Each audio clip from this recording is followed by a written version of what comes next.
Нұрсұлтан Назарбаевтың президент сайлауында айқын басымдылықпен алға шығуы бүкіл халықтың мемлекеттің саясатын толық қолдайтынын көрсетті.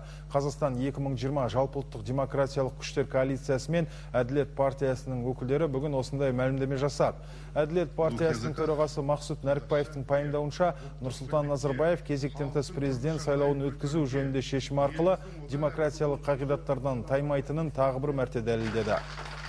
Сайлау нәтижесінен Қазақстан халқының Нұрсұлтан Назарбаевтың ел алдындағы тарихи рөлін шынайы бағалайтындығын және оған деген құрмет пен сенімнің одан әрі арта түскендігін ешбір күмәнсіз байқауға болады. Осы сайлауда бір кісідей жұмыла дауыс берген қазақстандықтар алда тұрған аса ірі экономикалық және әлеуметтік даму жолымен қатар қазіргі кезеңдегі замана талабына сай түбегейлі саяси реформаларға да бар күші мен жігерін аямайтындықтарын паш етті.